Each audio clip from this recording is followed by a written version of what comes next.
7 steps to go from beginner to pro Google Advertiser. In this video, I'm going to be pulling back the curtain on just exactly how a pro Google Advertiser really leverages Google Ads and some of the hidden tips that you're going to need in order to see success with Google Ads. Now, if you're a complete beginner, a lot of this might be foreign to you, but this is going to be a great refresher for anybody that's looking to get started with Google Ads or is just looking to really polish off their skills with Google Ads. These are some of the 7 most important things to know. And by the end of this video, you're going to know what the experts know so that you can have a better idea of what Google Ads is all about and how to run ads like the pros. Now, you might be wondering, why are you qualified to even talk about this? I'm actually the CEO of a digital advertising agency called Jetstream Digital. I've been running ads for over 7 years and have really seen it all when it comes to Google Ads and Meta ads or Facebook and Instagram. It's pretty safe to say I know what I'm talking about when it comes to digital ads, and I currently am running ads actively for over 15 clients. And over those 7 years, I have run ads for both small businesses as well as medium and large size businesses and have spent millions of dollars on Google advertising. And in today's video, that's exactly what I'm going to try to show you is distill the wisdom that I've collected from running Google ads for all of these different companies so that you know exactly what to focus on and what's important when it comes to Google Ads. Okay, so pro tip number 1, the Google Ads Keyword Planner. Now, this is a hidden tool in the back end of Google Ads that not a lot of people actually leverage, and it's probably one of the most important tools when creating a Google search campaign. Now, Google has a lot of different campaign types. You have your YouTube ads, you have your display ads, and then you have your search ads. Now, for the primary focus of this video, we're going to be talking about search ads. That's Google's bread and butter, and that's what we're going to be focusing on. When it comes to Google search ads, it's pretty self-explanatory. Google search ads are those ads that appear when you search for something in Google, whether that's a product, whether that's a service, whatever it might be. It's those ads that appear at the top of the search results for your given search queries. And so the pros know that they don't know everything. They don't know all of the different search terms that might be available to them and that they should be targeting. And if you've heard that saying before, if you fail to plan, you plan to fail. That's really what the Keyword Planner tool is all about. It's about planning your strategy beforehand, so you're not just going out there with zero plan. The Google Ads Keyword Planner tool allows you to put in relevant search terms that you think you want to target for your business, and it spits out a whole host of additional keywords that you can target. It gives you search volume for the keywords that you want to target in your respective locations. It gives you an idea of the range of cost per clicks that you can expect and the competition level of those keywords. So pros, when looking to build an ad campaign, look at all the different possible search queries that they could have. They select the highest, most likely to convert search terms that they want to target, and they build ad groups around certain keyword categories that are relevant for their search terms so that they can make the ad perfectly line up with those keywords that they're targeting. So that is tip number 1. Now let's move on to tip number 2, which is conversion tracking. Now, if you've heard that term before, conversion tracking, you'll already know what that's about. But when you think about ads, there's one main purpose. And usually you're trying to generate some type of action for your business or your company that you're running for. In the case of an online business that has physical products that they're selling online or even virtual e-learning products, you're trying to generate a sale online. Your conversion event is obviously trying to generate a sale. And how can you expect to generate a sale or improve your campaigns or know how your campaigns are doing, right? What the ROI is between what you're spending and what you're generating if you don't track what sales you're making. And that comes down to anything, not just sales online, but even leads. A lot of businesses either optimize for sales or leads. And so to the same effect, how can you expect to optimize your campaigns if you're not actually telling Google what you want to be optimizing around, be it leads or sales? And so conversion tracking, that's really what it comes down to, is setting up the appropriate conversion events and making those events the primary conversion event that Google can optimize around.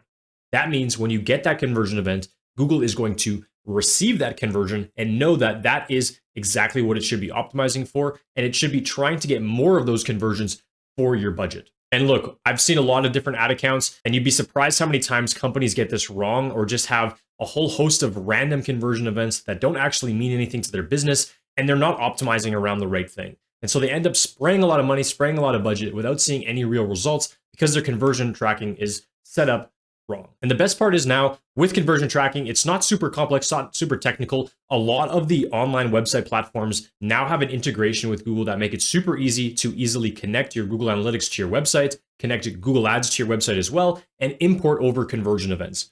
In the case of Shopify, for example, you could easily import your purchase conversion events into Google Ads from Shopify. In the case of lead generation, if you're looking to book a virtual call using something like Calendly, there is other alternative means to connect Google Analytics to Calendly and then to import those conversion events from Google Analytics into Google Ads.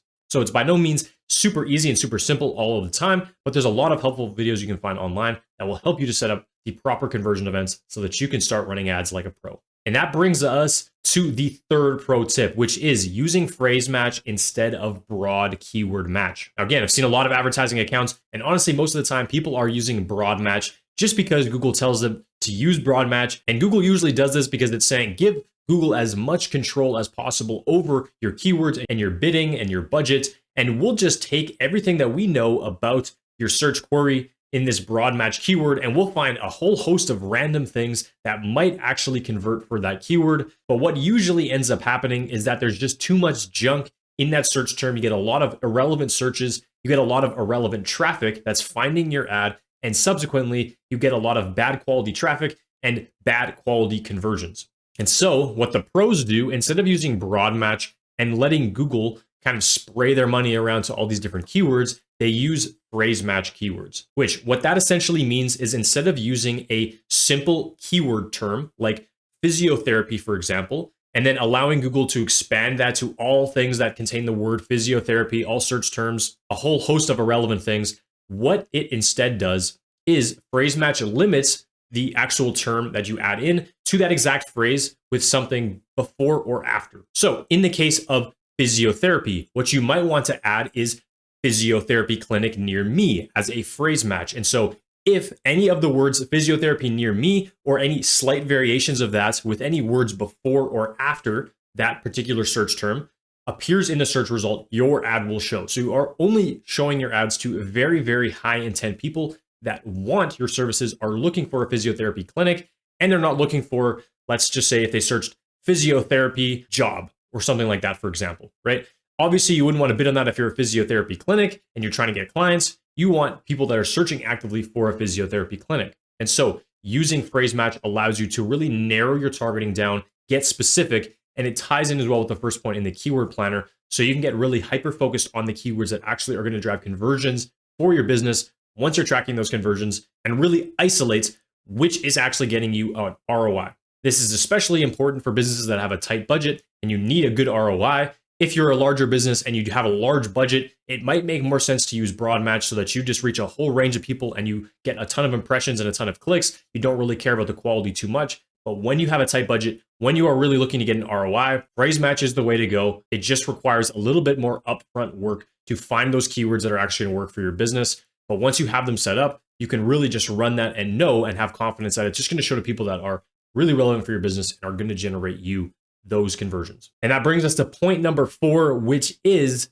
using the pinned feature when creating a Google search ad. So if you didn't know, when you create Google search ads, you create headlines and then you create descriptions. If you've ever seen a Google search ad, you'll know by any search query, there is the headline of the actual ad itself. And then there's the descriptions, which is the small text underneath the actual headline of the search query. And so when you create a Google search ad, what Google will prompt you to do is to use a responsive search ad, which is what we would recommend using. Use a responsive search ad so that you can add in some different variations of headlines and descriptions. You can add in 15 different headlines and 4 or 5 different descriptions. And with those, Google will essentially combine, mix and match, and play around with it to figure out which is getting you the highest click-through rate. However, what the pros do versus the beginners do, the pros, they use the pin feature to isolate the first, second, and third position of those headlines. And so essentially how Google Ads works, when you have your headline, you have the first part of the headline, and then there is a line bracket, and then a second part of the headline, another line bracket, and then the third part of the headline. Now, what people see first, obviously, is that first part of the headline, right? The first thing that you actually read when you read left to right. And so that's the most important thing. And you want to make sure the most relevant headline is showing first so that you're not wasting your ad dollars with an irrelevant headline. Now, Google Ads does a pretty good job with this by playing around with your different headlines and finding a headline that does work and get a high click-through rate. However, when you're a pro, you can't be messing around with having random different spammy headlines or random calls to action as the first link on your actual Google ad. So instead, what the pros do is we use pins with our headline and a simple naming convention to organize our first pin, second pin, and then third pin. So it all looks very congruent and lines up with our brand. So for example, you might want to have in the first section your actual brand or business name. And that's a great way to do that so that you are getting brand exposure. People associate your business as one of the top performers since you are at the top of the search result a lot for that particular keyword. And overall looks really good for your business. And so we'll pin different variations in that first pin of our brand name and very relevant keywords, like for example, physiotherapy clinic near me in that first headline. Now, the second headline we use, now the second pin headline, so we'll typically do 5 in that first pin, another 5 in that second pin, and another 5 in that third pin. On the second pin, we'll have 5 different headlines that relate to different benefits of our business. So these are kind of like your hero taglines, why exactly your physiotherapy clinic in this example is the best, where you're located, different things like that. And finally, you have the third pin, which is where we'll include calls to action. So as you're reading this from left to right, you'll see the business name, you'll see their main benefit, and then you'll see a call to action to book a call or walk in available or schedule a meeting or purchase this product now, whatever it be.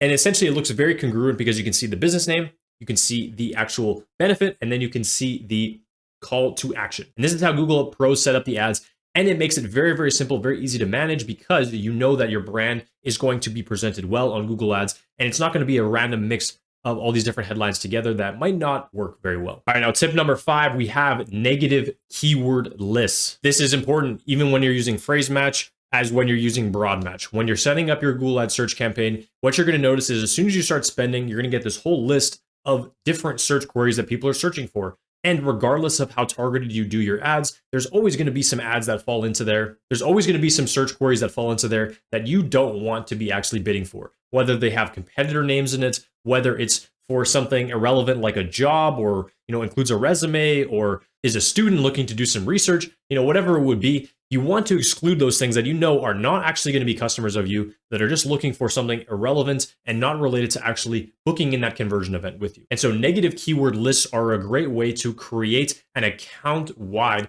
negative keyword list that you can use to segment all of these different words that you don't want to include in your ads. And so what we do at our agency is we create 2 different negative keyword lists on average. We'll create one, which is competitor negatives, and then we'll create a second list, which is general negatives. Now, if you do a quick search in Google, you can search up negative keyword template list, and you can find a whole host of different lists that include all of these different search queries that you probably want to exclude these certain words like school or university or cheap or free, different words like this that you might want to exclude. And then you can add that to your general negative keyword list. And then as you get going as well, you can add competitors to your competitor negative keyword list to exclude those people as well. And you might be wondering, well, why don't I want to actually bid on people that are searching for my competitors? And what I would recommend doing is if you want to do a competitor keyword campaign, do that separately. Build a campaign separately for that and target your competitors' keywords. It does get a little bit tricky with the different brand name associations, but you will notice that it's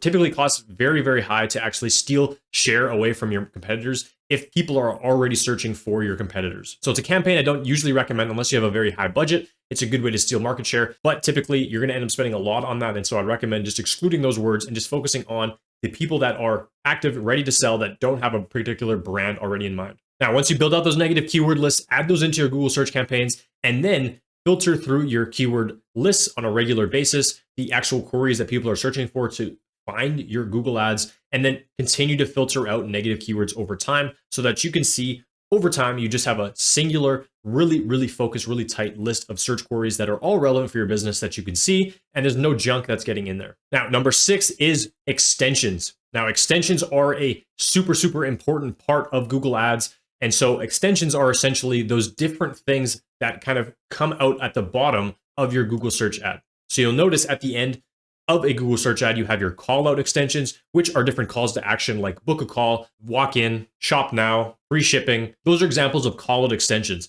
And they're just a great way to take up a little bit more real estate on Google Ads. And then they also just present the customer with a little bit more of an idea of exactly what your business is about and give them an idea of the call to action that you're looking for. The other main one that I recommend setting up is site link extensions, which allow you to create ads. And then they have those little links underneath the ad that take up even more real estate that you can link out to other pages. So So if you're an online store, maybe you have different collection pages that you want to link out to.